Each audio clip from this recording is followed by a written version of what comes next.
Hello नमस्कार दोस्तों। आज हम बात करेंगे राहुल गांधी के बारे में।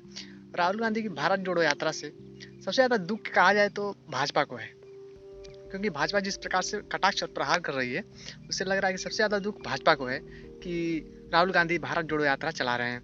भाजपा के आईटी से बड़े बड़े नेता यहाँ पर उनके पीछे लगे हुए हैं, राहुल गांधी के पीछे, और कहा जाए तो पूरी शक्ति के साथ उन पर प्रहार कर रहे हैं। और उनके टी शर्ट के बारे में भी कहा गया। मैं पूछना चाहता हूँ उन लोगों से ये कि जो टी शर्ट के बारे में बोल रहे हैं, तो मैं बेसिकली उन लोगों से ये पूछना चाहता हूँ कि वो राहुल गांधी से ही ये सारा ये रखते हैं कि मोदी जी से भी, क्योंकि मोदी जी ने भी इतना महंगा सूट पहना, उसके बारे में कितने लोग बोले जितना राहुल गांधी के टी शर्ट के बारे में बोल रहे हैं लोग। तो ऐसे देश जोड़ो भारत जोड़ो जैसे कार्यक्रमों का विरोध करना मुझे नहीं लगता कि ये जायज़ है। और स्मृति ईरानी ने कहा जाए तो यहाँ पर एक कार्यक्रम में अपनी बात रखी है। उन्होंने राहुल गांधी के बारे में बोला है कि वो स्वामी विवेकानंद मेमोरियल क्यों नहीं गए। पहले आप ये वीडियो देखिए। आप कहते हैं आप यात्रा कर रहे हैं भारत को जोड़ने की। अरे अगर कन्याकुमारी से चले तो कम से कम इतनी निर्लज्जता तो ना दिखाते, स्वामी विवेकानंद जी को प्रणाम कर कर तो बताते। लेकिन वो भी राहुल गांधी को स्वीकार नहीं, क्योंकि स्वामी विवेकानंद राष्ट्र संत हैं, गांधी खानदान के सदस्य नहीं। आप देखेंगे कितना अच्छा उनका वक्तव्य था, कितने अच्छे से वो बोली, अपनी बात रखी है। लेकिन यहाँ पर उनके शब्दों को देखिए जरा, क्या शब्द है उनके। इससे आप पता लगा सकते हैं कि कितनी जेलसी है उनको इस चीज़ को लेकर।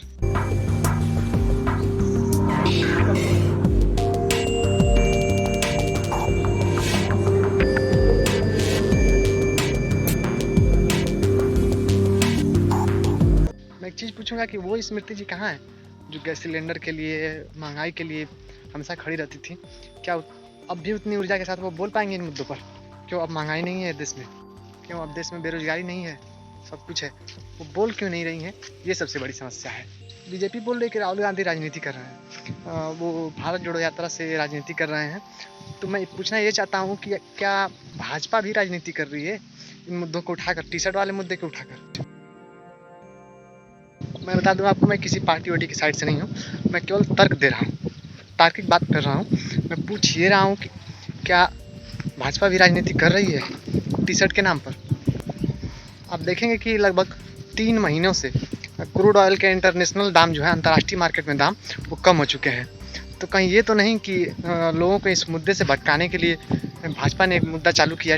और रही बात राजनीति की, चुनावी स्टंट की, तो मैं ये पूछ रहा हूँ, निर्मला सीतारमण गई थी साउथ के दौरे पर और उन्होंने इस बात पर अधिकारियों को लताड़ दिया क्योंकि वो प्रधानमंत्री की फ़ोटो नहीं लगा रहे थे। झोले पर जो थैला था उस पर फ़ोटो नहीं लगा रहे थे प्रधानमंत्री की, मोदी जी की। तो उस पर उन्होंने अधिकारियों को फटकार सुनाई। ये काम राजनीतिक नहीं है। PDS ration shop in Birkur, the Union Minister had also asked this officer why the picture of the Prime Minister was missing from there. This video of Union Finance Minister Nirmala Sitharaman questioning Kamareddy collector Jitesh Patil at a ration shop in Telangana's Zahirabad constituency has gone viral. You are an officer of Indian Administrative Service belonging to Telangana cadre. You are telling me the state is giving Baki 34 rupees. The state government is giving 34 rupees. Excuse me. Do you want to think about your answer? अगर केजरीवाल का free करना, कुछ चीज़ें free करना यहाँ पर रेवड़ी है, तो क्या मोदी जी का राशन बांटना, ये सब फ्री करना, ये रेवड़ी नहीं है? हाल ही में काला बुर्गी की एक खबर है, उस पर आप देखेंगे कि पुलिस ने साफ मना किया था कि कोई लाउड स्पीकर नहीं चलेगा, कोई तेज आवाज़ में ऐसा कोई प्रदर्शन या फिर कोई काम नहीं होगा, कोई धार्मिक अनुष्ठान, धार्मिक कार्यक्रम नहीं किया जाएगा। उसके बावजूद भाजपा के एक नेता हैं चंदू पाटिल, जिन्होंने खुलेआम पुलिस को चुनौती दी है। और पुलिस को चुनौती देते हुए कैसे कैसे गाने बजाए हैं, कैसे कैसे उन्होंने मतलब कि कार्यक्रम किए हैं, आप देखेंगे उसमें।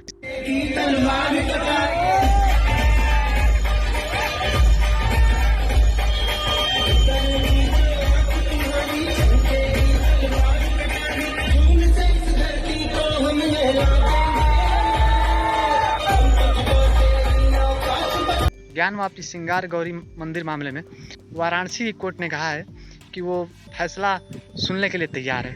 वो 5 महिलाओं के फैसले जो हैं सुनने के लिए तैयार है, जो मस्जिद परिसर के अंदर स्थित मंदिर में पूजा करने के लिए याचिका दायर की हैं, जिससे हिंदू पक्ष में खासा उत्साह देखा जा रहा है।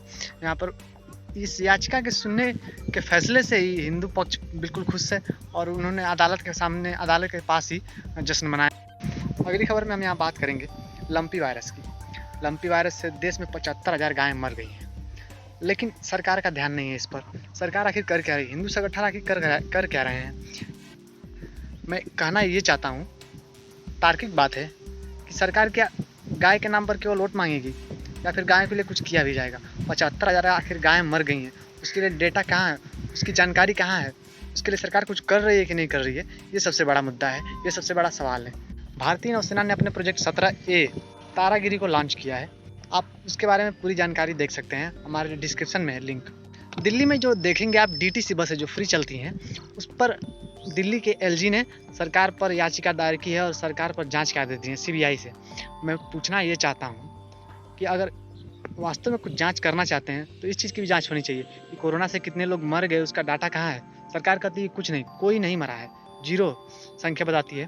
तो मैं पूछना चाहता हूँ इस पर CBI जांच क्यों नहीं चलती? क्या सरकार उस समय देखी नहीं? क्या उस समय ये सब लोग देखे नहीं कि कितने लोग मारे गए? हाईवे उद्घाटन होते हैं, 2 दिन बाद ही धंस जाते हैं, 4 दिन बाद ही धंस जाते हैं। उसके बारे में CBI जांच कब चलेगी? उसके बारे में जांच कब चलेगी? कमेटी कब बनेगी? कानून कैसे काम करेगा? उसके बारे में भी सरकार को एक्शन लेना चाहिए, प्रशासन को एक्शन लेना चाहिए कि आखिर हो क्या रहा है ये सब। नहीं, आप DTC पर जांच चलाइए, कोई दिक्कत नहीं है, लेकिन समस्या ये है कि आप अन्य चीज़ों पर भी जांच चलाइए। जैसे स्वास्थ्य में घोटाले हो रहे हैं, जैसे लोग मारे जा रहे हैं कोरोना में, उसका कोई डाटा ही नहीं है, उसके बारे में कोई जानकारी नहीं है, तो ऐसे कैसे काम चलेगा? हर चीज़ पर बाकायदा जांच होनी चाहिए। DTC पर भी जांच चलाइए, इन सब चीज़ों पर भी जांच चलेगी। पश्चिम बंगाल के हावड़ा में आप देखेंगे कि भाजपा कार्यकर्ताओं द्वारा न बनना चलो मार्च का आह्वान किया गया, जिसमें पुलिस ने लाठीचार्ज किया और भाजपा कार्यकर्ताओं को तितर-बितर किया और प्रदेश नेता सुकांत मजूमदार को गिरफ्तार कर दिया गया है। उन्होंने कहा कि अभी तो 30% लोगों का साथ है, अभी पूरे प्रदेश का जब साथ मिलेगा तब क्या होगा। अभी से सरकार डरी हुई है, तो आगे चल के क्या होगा जब विरोध और ऊपर बढ़ेगा और जब मार्च और ज़्यादा उग्र होगा।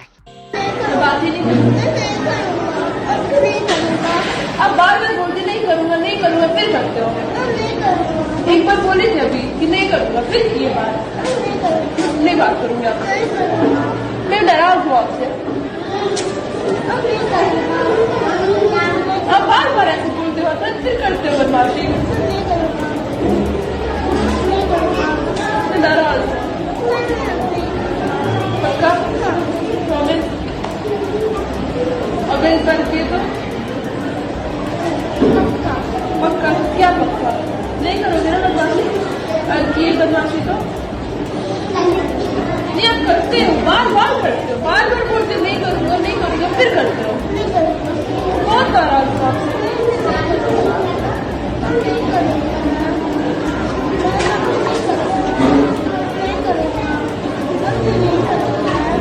बात ही नहीं करना।